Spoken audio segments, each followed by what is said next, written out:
Voilà, tout d'abord, merci de nous accorder un peu de votre attention en ce début d'après-midi. Donc, cette séquence que nous vous présentons a été préparée avec l'ensemble du Conseil pour la communication. Nous sommes que 4 membres ici à la tribune, mais il faut citer aussi Monseigneur Yves Le Sceau et Monseigneur Xavier Mal, voilà, qui font partie de notre Conseil. Voilà. Alors, on va être assez rapide parce que notre président nous a demandé donc de restituer un quart d'heure de notre temps. Et vu que l'actualité de l'Assemblée est très chargée, donc pour les besoins de notre Assemblée. Et donc nous lui avons rendu ces 15 minutes avec grande générosité. Merci. Et nous en avons une grande reconnaissance. Merci. Voilà. Alors, 2 parties donc, dans cette séquence.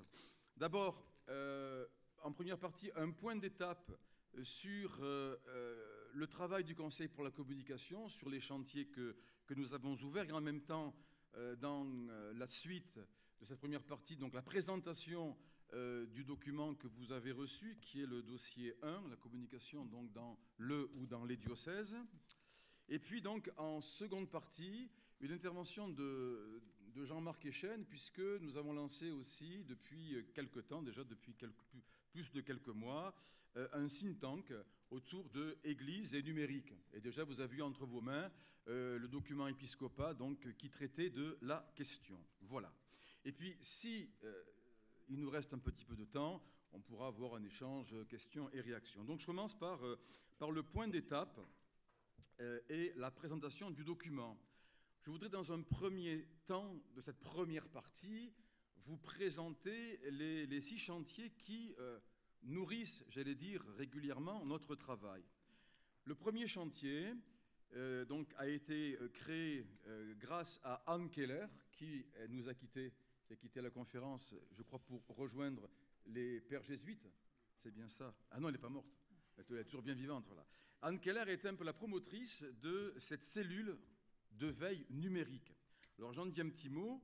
D'abord, remercier Anne Keller du travail qu'elle a fourni. Dans cette cellule, nous accueillons, donc au cours de nos rencontres régulières donc à Breteuil, dans le cadre du Conseil pour la communication, nous accueillons ce qu'on appelle des porteurs de projets numériques.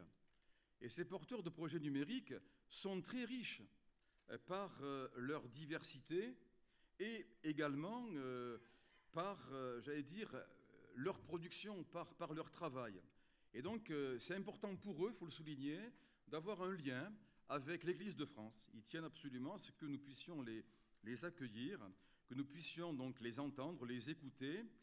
Et en même temps, donc, ils nous présentent leurs projets, tout en nous disant qu'ils le vivent aussi comme une manière pour eux de servir l'Église dans ce nouveau monde, dans ce nouvel univers du numérique.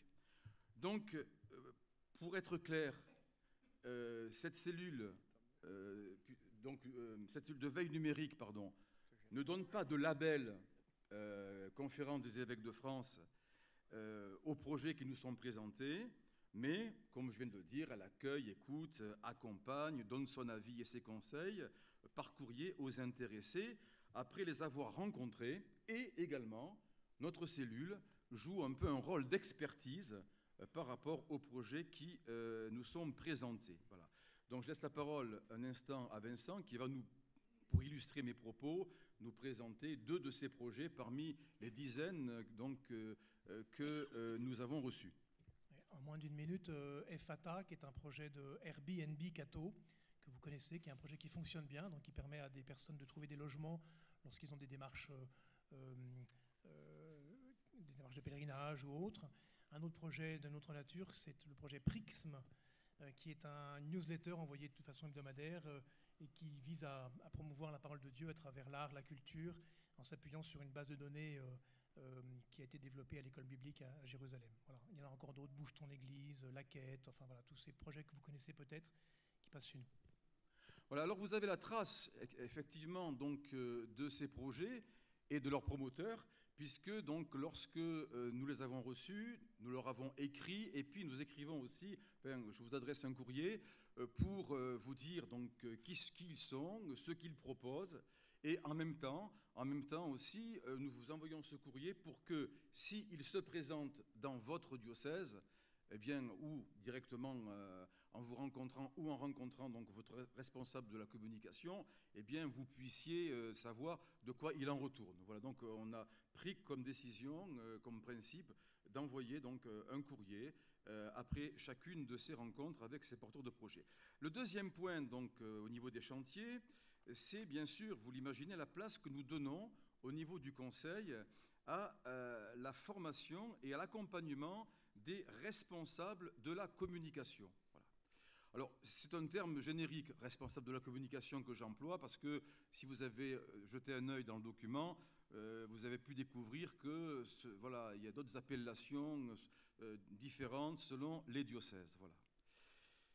Et nous nous sommes dit que plus les services de communication trouvent leur place dans la vie de nos diocèses, plus il nous semble qu'au niveau de notre conseil, nous avons mission de soutenir vos responsables de la communication et de leur donner les formations adaptées et en même temps de les mettre en réseau les uns avec les autres. Et là aussi, Vincent peut illustrer donc quel type de formation sont proposées donc à nos responsables de la communication.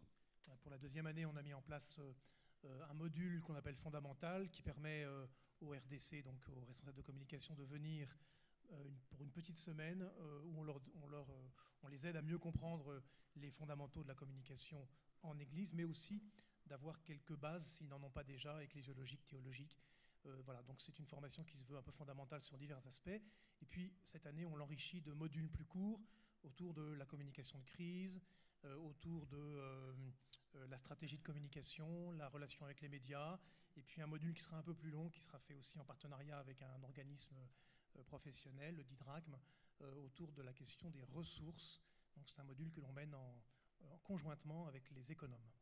Voilà, alors un troisième chantier qui est en lien avec le précédent, c'est que bien sûr aujourd'hui on encourage beaucoup donc les responsables diocésains de la communication de travailler en réseau et particulièrement en réseaux provinciaux, parce que ce travail, vous le devinez, favorise donc la mutualisation des projets et des moyens et permet un échange donc d'expériences, permet aussi une solidarité entre eux et bref, permet un enrichissement des uns par les autres. Voilà.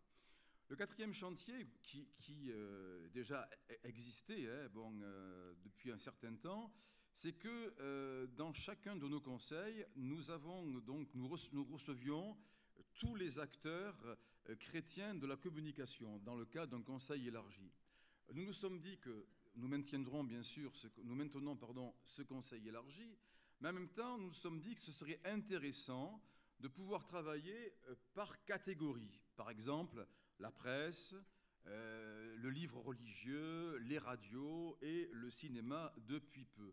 Alors, cela permet de conserver donc une sorte d'instance livre sous une autre forme et de prendre plus de temps avec chacun de ces acteurs pour resserrer les liens, leur donner toute leur place de professionnels dans les différents domaines où ils interviennent, et bien sûr de nous enrichir de leur expérience, de leurs compétences, et vraiment les considérer, donc tous ces acteurs de la communication, tous ces acteurs chrétiens de la communication, les considérer comme de vrais partenaires de notre conseil pour la communication.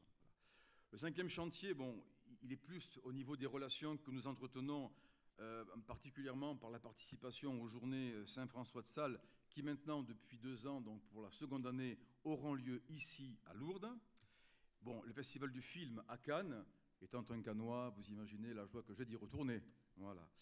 Et également, donc, participation du président au comité de suivi du CFRT. Et puis, donc, le 6e chantier, je vais être très bref sur celui-ci, c'est le think tank, donc Église et numérique. Je l'évoque, mais dans quelques instants, je passerai la parole à Jean-Marc qui nous en parlera. J'en viens tout de suite donc au document que vous avez reçu, donc, qui est le dossier numéro 1, sur la responsabilité de la communication dans un diocèse. Alors, pour en faciliter la présentation, nous avons réalisé 7 slides. J'ai bien prononcé, hein? 7 slides. 7 slides. Diapositive. Je répète, slide veut dire diapositive. Ah oui, oui. Mais c'est le terme consacré, écoutez, j'y peux rien. Hein, bon. Voilà. Donc, 7 diapositives pour ceux qui ne parlent pas anglais. Alors, chaque diapositive vous propose, voilà, donc, des clés de lecture rapides sur chacun des 7 chapitres de ce document. Bon. Je ne lirai pas ces clés de lecture, vous les découvrirez au fur et à mesure, mais je me bornerai à faire un court commentaire pour chacune donc, de ces 7 parties. Voilà. Tout d'abord, un préalable. Bon, nous mesurons, vous mesurez, nous mesurons de plus en plus l'importance et la nécessité de la communication dans nos églises locales, au point que la plupart d'entre nous disposent dans leur diocèse d'un service de la communication diocésaine. Je ne dis pas service diocésain de la communication, mais service de la communication diocésaine. Vous pourrez critiquer si vous le voulez, vous n'êtes pas obligé d'être d'accord avec cette terminologie-là, parce qu'effectivement, la communication est transversale à toute la vie diocésaine, donc service qui est confié à un ou à une responsable. Il est bon de le rappeler ici, ces services de communication diocésaine sont un outil au service de l'annonce de l'Évangile dont chaque évêque est responsable dans son diocèse avec ses collaborateurs et évangélisation qui se décline par des projets pastoraux, par une dynamique missionnaire, on l'a déjà évoqué, par des grands événements, par des célébrations et aussi par le quotidien de la vie d'un diocèse. Et le responsable de la communication a pour mission donc d'accompagner toutes ces initiatives d'évangélisation, d'en rendre compte avec le professionnalisme qui est le sien et les outils technologiques dont il dispose. Voilà. Deuxième point préalable, la communication n'est pas la parole de Dieu, elle la sert. Je le répète peut-être. La communication n'est pas la parole de Dieu, elle la sert. Et en ce sens, non, je vous en prie, ça va. En ce sens, on peut dire quand même que pour situer vraiment la responsabilité du communicant, du responsable de la communication au niveau de la mission, que le responsable de la communication est aussi serviteur de cette parole par sa mission. Voilà.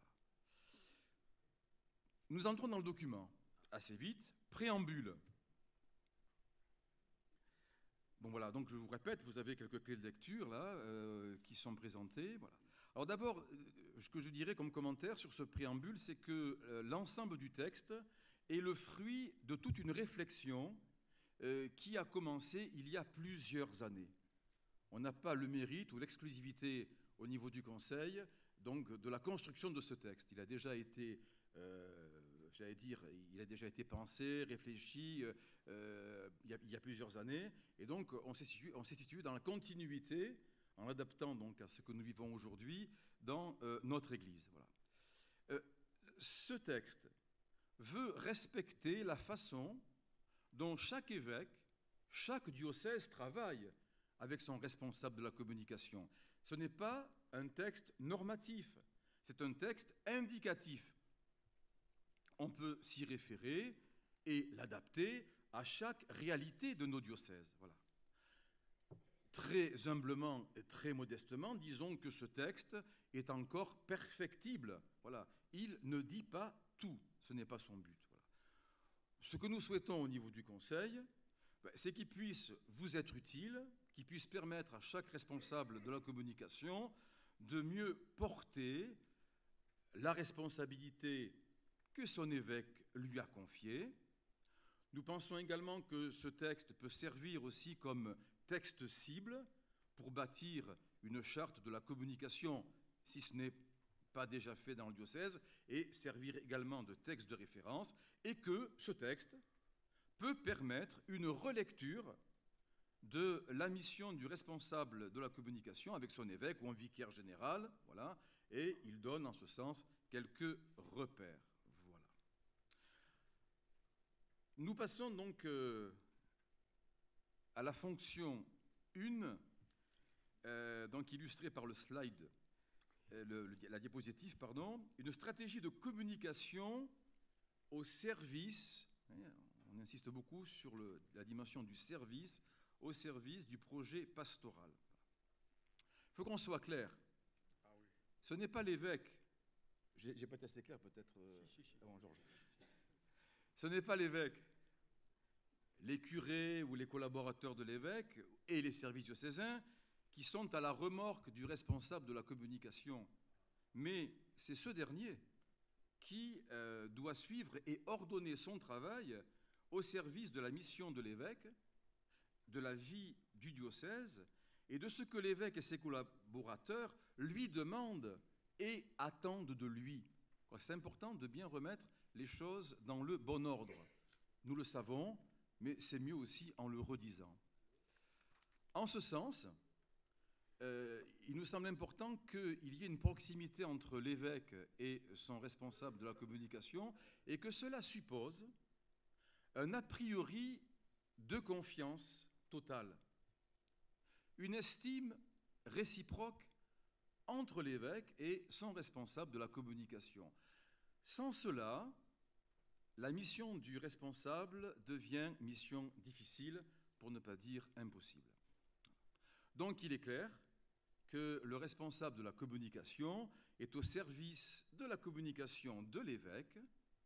Il ne la fait pas à sa place, mais il aide son évêque à travers et par ses compétences à communiquer, particulièrement sur les orientations pastorales, en les rendant audibles, accessibles au niveau de leur présentation et de leur mise en œuvre, afin qu'elles soient mieux accueillies et comprises. Et puis, également, le responsable de la communication assure le rôle d'interface entre l'évêque et les médias extérieurs, particulièrement en période de crise, pour éviter que l'évêque soit en première ligne. Ce n'est pas la peine de donner des exemples. Donc, en ce sens encore, il joue le rôle de filtre et évite à son évêque une exposition trop directe aux médias, et il l'aide bien sûr dans sa prise de parole publique. Un autre point que nous retrouverons un peu plus loin, le responsable de la com est un professionnel. À ce titre, il tisse des liens avec les professionnels de la presse, de la radio, de la télévision et d'autres médias, et il les tisse au titre de ses compétences. Et il est important qu'il soit reconnu comme tel par tous les autres professionnels donc, du métier. Cette position de reconnaissance peut faciliter les informations qu'il veut faire passer dans le grand public sur la vie de l'Église diocésaine. Tout cela, vous le devinez, suppose, bien entendu, un accompagnement du responsable de la communication, d'autant plus que sa mission est également la mise en œuvre, comme le souligne donc le document, d'une stratégie de communication pour le diocèse qui ne relève pas de sa seule et de sa propre initiative. Nous passons donc à la diapositive suivante, la deuxième fonction du responsable, la coordination des médias diocésains et le fonctionnement en mix média. Je serai la plus rapide. Le responsable de la communication développe, et ça nous a paru important dans la réflexion, un esprit de communion qui favorise le lien entre les médias diocésains et leurs responsables. La communication dans un diocèse ne doit pas être éclatée, mais elle doit être cohérente. Et donc, il nous a paru bon de dire dans le document que le responsable donc, de la communication est au service de cette communion ecclésiale et de cette cohérence dans l'esprit du message évangélique sous la responsabilité de l'évêque et de ses proches collaborateurs. Serviteur de la parole, il est aussi, à sa façon, serviteur de la communion. Et plus les médias diocésains travaillent ensemble dans le sens d'une vraie synergie, plus se dégagera une direction éditoriale commune. Nous passons donc à la diapositive suivante. Je vais un petit peu vite, excusez-moi, mais le temps nous est compté. Donc la troisième fonction, c'est le travail en réseau avec les secteurs ou doyennés, les paroisses, les mouvements et les services. Alors, outre la mission d'aider tous les communicants diocésains à avancer dans la même direction éditoriale, conformément aux projets pastoraux et missionnaires de l'évêque, le responsable diocésain de la communication est un animateur de réseau, c'est-à-dire qu'il encourage, qu'il accompagne, qu'il visite, qu'il contribue à la formation de tous les acteurs qui, au niveau des services diocésains, des paroisses, des doyennés, communiquent sur leur mission et sur leurs projets. Et là, je voudrais dire un petit mot sur la journée mondiale de la communication. Il faut être honnête, on ne sait pas trop comment s'en servir, parfois comment faire, malgré malgré le document pontifical que nous recevons chaque année. Une idée, même deux idées possibles, c'est que ce jour-là, en plus donc de la messe qui est célébrée, on puisse proposer une rencontre, par exemple, entre les différents communicants du diocèse, voilà, donc autour, par exemple, de l'évangélisation, ça peut être ce thème-là, ou ce que l'on peut faire aussi, c'est associer plus largement des personnes pour leur faire découvrir aujourd'hui de quelle manière, comment l'Église communique. Je passe donc à la quatrième fonction, qui sont les relations avec les médias et les journalistes locaux et nationaux. Alors tout à l'heure, je l'ai dit, et je me répète, mais ça me paraît important, le responsable de la communication doit être bien identifié dans tous les médias locaux. Voilà. Il renforce les liens avec eux afin d'être vraiment intégré dans le milieu. Serviteur de la parole, serviteur de la communion, il est aussi témoin de l'Église diocésaine vis-à-vis de tous ces médias. Tout à l'heure, un peu plus haut, j'ai parlé donc d'interface. Cela veut dire qu'en situation de crise, plutôt que les journalistes, presse, journaux et radio, télévision appellent directement l'évêque, il est bon que ce soit lui qui soit, j'allais dire, en première ligne. Voilà. Et que, justement, par les relations qu'il peut entretenir avec tout ce monde des médias locaux, eh bien, les journalistes prennent l'habitude de passer par lui. Encore une fois, cela nous évite donc de nous trouver en première ligne et nous permet de prendre un peu de recul pour pouvoir réfléchir et nous positionner. Voilà. Voilà, donc nous passons à la fonction 5, interaction avec les acteurs de la communication de l'Église au niveau provincial, national et universel. Je serai très bref. Voilà. Au titre de notre ministère épiscopal, nous sommes finalement signe de l'Église diocésaine dans l'Église universelle et en même temps signe de l'Église universelle dans notre Église diocésaine. Et c'est important aussi que le responsable de la communication puisse entrer dans ce mouvement, alors justement au niveau des informations, en relayant les infos qui arrivent du Saint-Siège, de la Conférence des évêques de France, des instances européennes, et qu'en même temps, en direction, donc, et qu'en même temps, il puisse aussi les diffuser en direction des médias locaux et nationaux, et puis qu'il communique aussi sur la vie du diocèse, et en particulier sur des événements marquants, voilà, donc au niveau plus large que la vie diocésaine. J'en arrive à la conclusion. Donc la conclusion, nous allons la découvrir ensemble. Je vais pas en dire beaucoup plus que ce que vous voyez sur la diapositive. Voilà.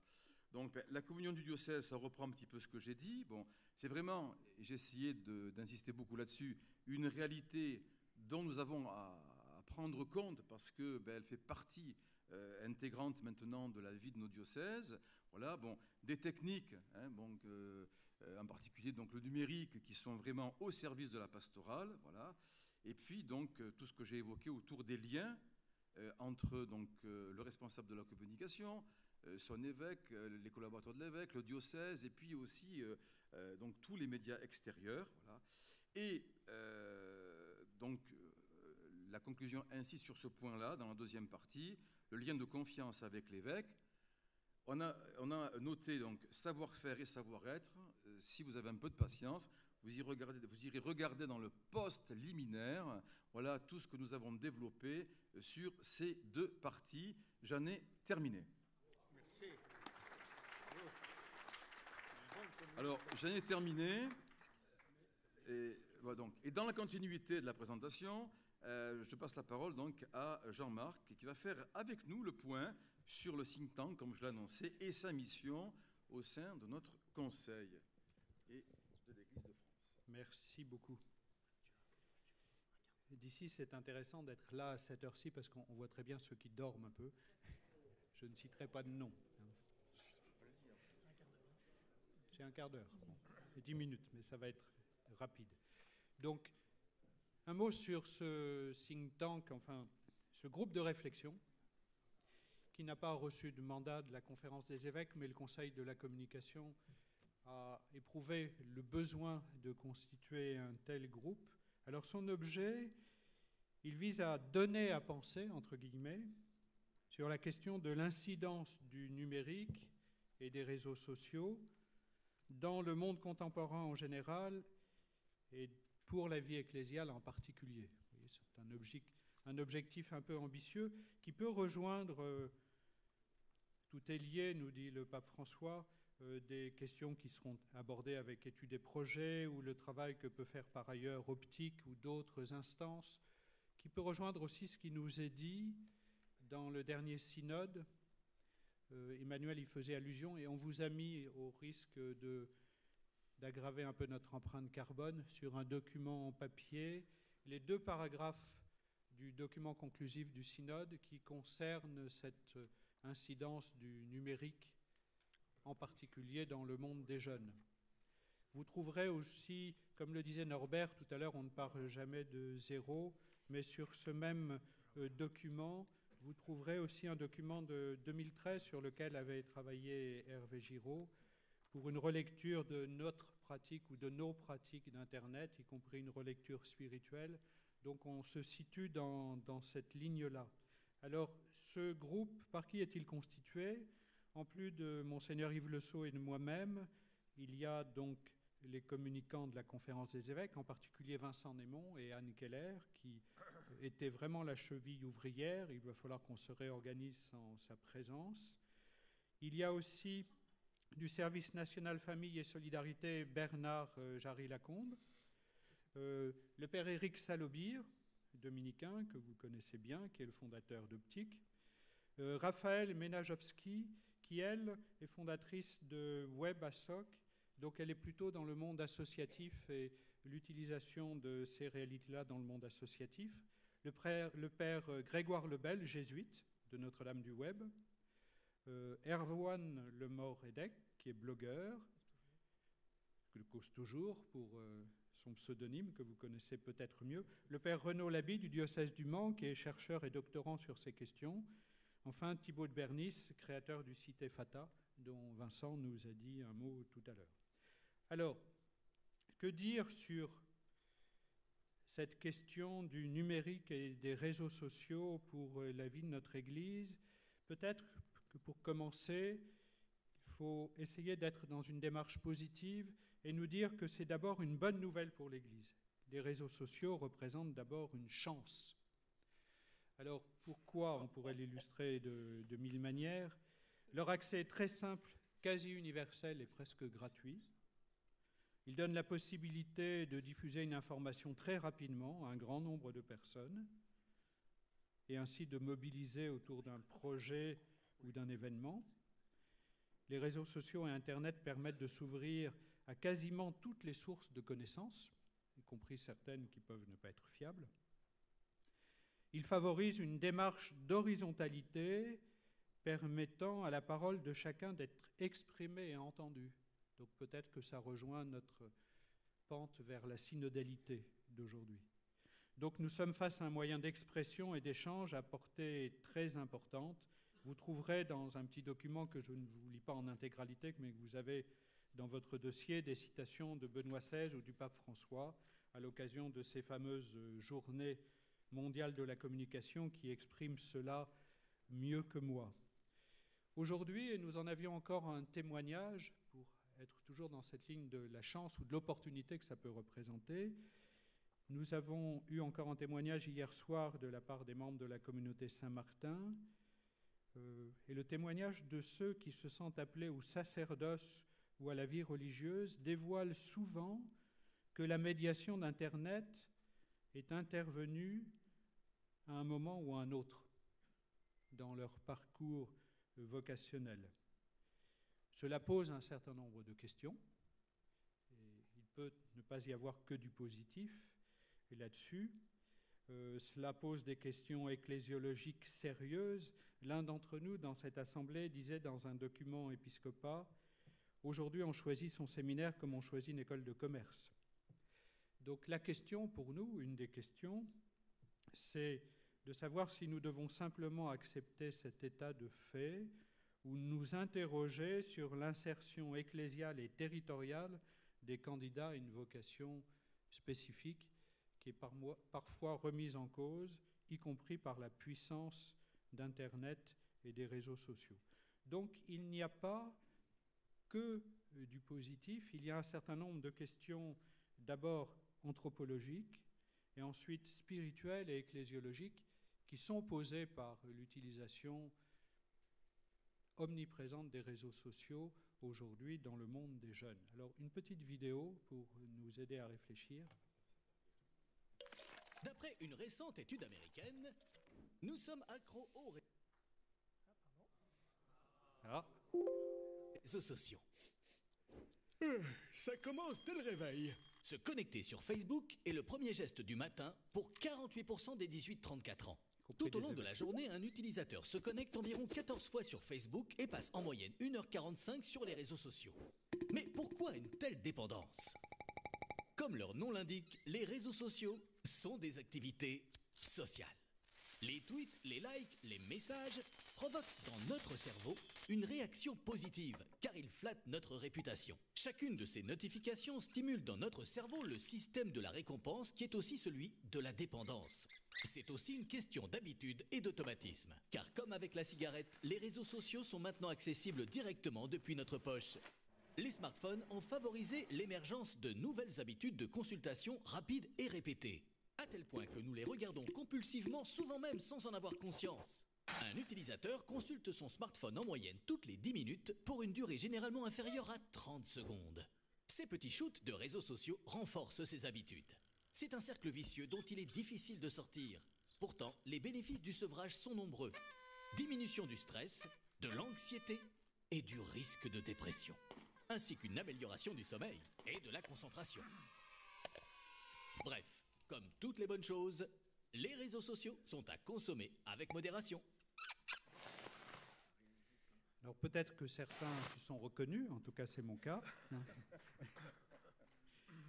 Alors, c'est vrai qu'il y a de vraies questions anthropologiques qui se posent. Nous connaissons de multiples risques qui peuvent être pointés, allant des troubles de l'attention aux conduites addictives, en passant par la fragmentation et la communautarisation de la société, la tentation du narcissisme, de la mise en scène de soi-même, ou encore la levée des inhibitions, faisant ressortir parfois des pulsions violentes et agressives. La liste pourrait être longue. On vous a mis en bibliographie un très bon ouvrage qui s'intitule « Le devenir de l'intériorité à l'ère des nouvelles technologies ». Donc il y a de vraies questions qu'il faut se poser avec courage, sans peur. On a dit qu'il fallait voir une chance et une opportunité, mais il y a aussi des travers à l'utilisation d'Internet et des réseaux sociaux sur lesquels il faut que nous soyons au clair. Parmi les questions non plus seulement anthropologiques, qui peuvent se poser, qui sont nombreuses, nous l'avons dit. Il peut s'agir pour nous alors que nous pensions trouver des espaces de liberté ou une puissance plus grande, de nous retrouver en situation d'esclavage, d'être dominés par d'autres.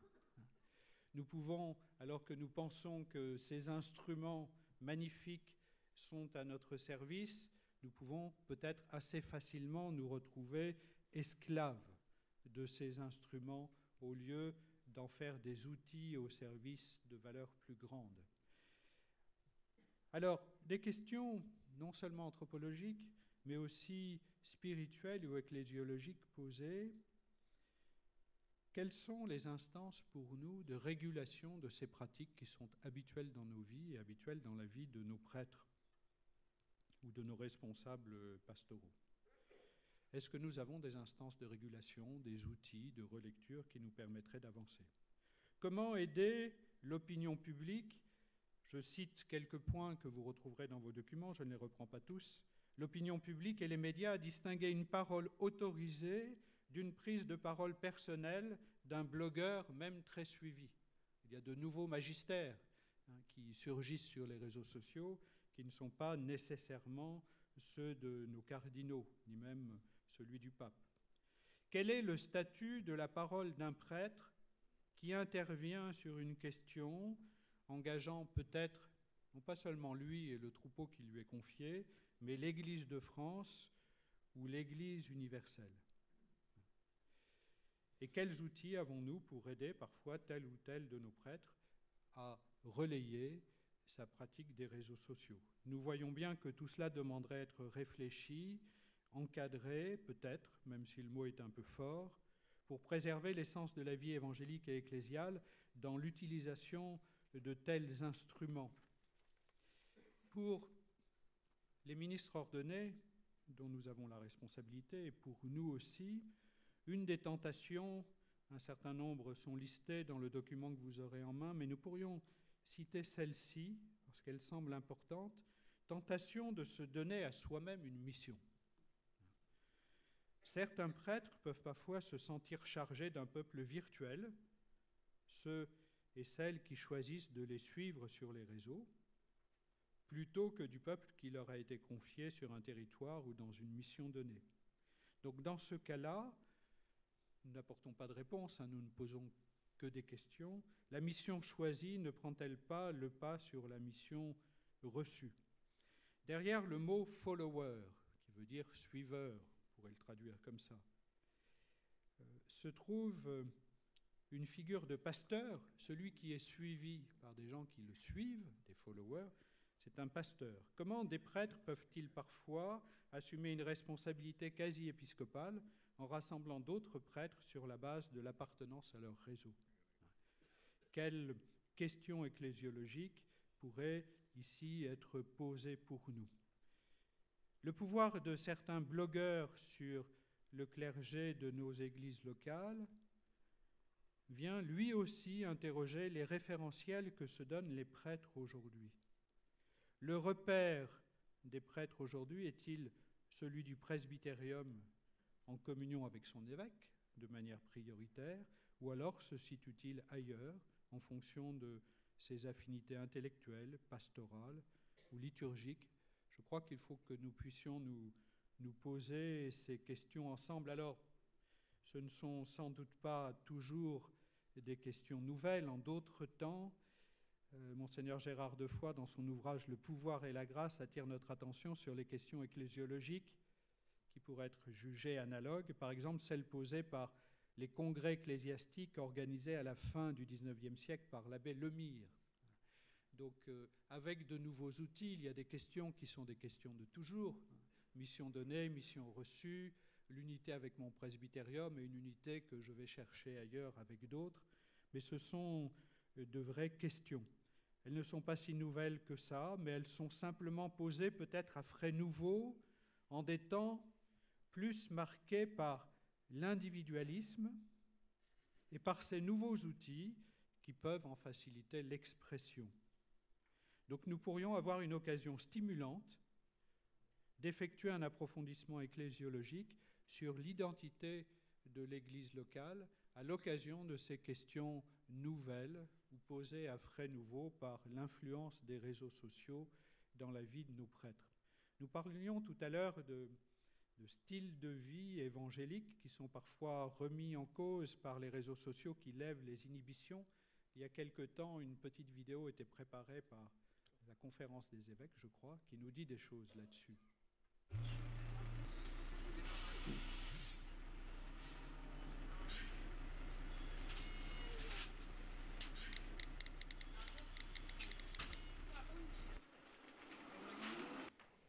Tu vas vraiment répondre ça? Quoi? La miséricorde, tu connais? C'est aussi valable sur les réseaux sociaux. Qu'est-ce qu'il raconte là? Tu vois, je te l'avais dit, Pierre. La miséricorde, ça parle pas aux gens. Merci Thomas. Tu vois, le but c'est d'essayer de se comporter en bon chrétien sur Internet comme dans la vie. Merci Jean. Oui, et c'est pas gagné. Quelques exemples en vrac. Regarde. Cato rageux qui écrit « Au lieu de dire de telles conneries, tu ferais mieux de lire la Bible ». Hashtag vraiment Cato. Ouais, enfin, vraiment Cato, pas sur les réseaux sociaux, quoi, t'as compris. Là, on a Cato Woman qui écrit sous sa photo « En pèlerinage à Saint-Jacques, si vous aimez Jésus, likez ma photo ». Résultat, 300 000 likes en 2 heures. Eh ben, c'est plutôt cool. Mais ça veut pas dire que les gens aiment Jésus. Ça veut dire qu'ils veulent que les gens pensent qu'ils aiment Jésus. C'est pas ça qui compte. Ouais, mais si on like pas, comment on partage le fait qu'on est chrétien? Bonne question. Oui, tout à fait. C'est un autre problème. Par exemple, Cato Invisible qui écrit sur son profil un extrait de l'Évangile. Et alors? Et alors, il a eu un commentaire de super athée. Oh, le mec est Cato, la teon. La tombe, la honte. La honte, bien sûr. Et du coup, il a retiré sa publication. Oui, on n'est pas obligé de le scander toutes les 10 minutes, quoi, mais n'ayons pas honte, c'est beau d'être chrétien. Bah oui, bien sûr. Oui, et par exemple, toi, tu t'apprêtais à grossir la liste. Avec ta réponse impulsive. Quand on utilise les réseaux sociaux, il faut savoir faire preuve de miséricorde. Définition de miséricorde?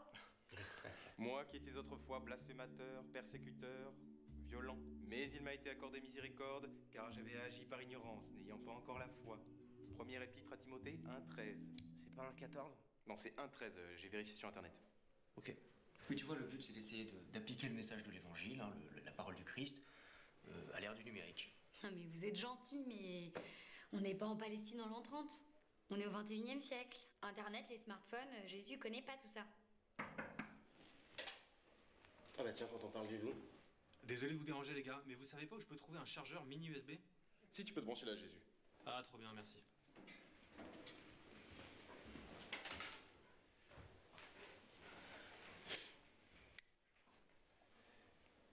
Salut. Salut.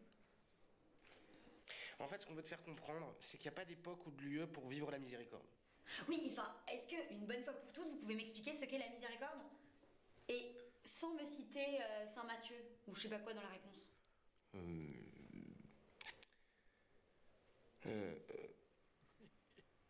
La miséricorde, si tu veux, c'est ce par quoi Dieu vient pacifier nos cœurs.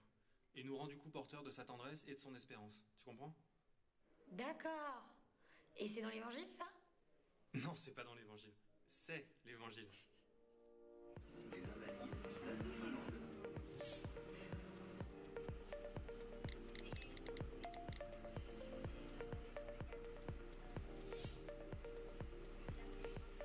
Donc il y a sans Sur les doute réseaux des sociaux règles aussi, de savoir le Christ vivre nous invite à en agir avec chrétien. miséricorde.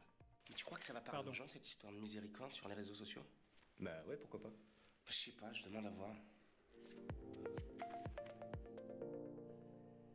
Peut-être que nous aurions besoin d'une sorte de manuel de savoir-vivre en chrétien sur les réseaux sociaux pour peut-être ne pas passer aussi rapidement d'attitudes modérées à des attitudes violentes. En tout cas, peut-être que nous aurions besoin de périodes de jeûne ou de sevrage pour rompre nos dépendances. Donc si certains d'entre vous voulaient se rendre dans des territoires de montagne comme les nôtres, qu'ils n'hésitent pas. Il y a aussi d'autres types de cloud, et puis il y a d'autres types de cabines téléphoniques, aussi à l'ancienne, que nous pouvons trouver chez nous. Merci de votre attention. Voilà, alors nous vous remercions de votre attention. Simplement, donc, on ne va pas avoir le temps pour répondre à des questions et des réactions parce qu'on sent une certaine pression sur ma gauche. Donc, si vous avez des questions ou des réactions, et vous pouvez nous les partager à l'un ou à l'autre du Conseil pour la communication. Et puis éventuellement, donc, on pourra même donner des réponses dans la LC éventuellement. Voilà, vous pouvez nous les envoyer par mail, voilà, hein, par mail, hein, en vous servant du numérique, ou par tweet, comme dit le vice-président. Voilà, merci. Il reste 5 minutes. Hein. Elle me dit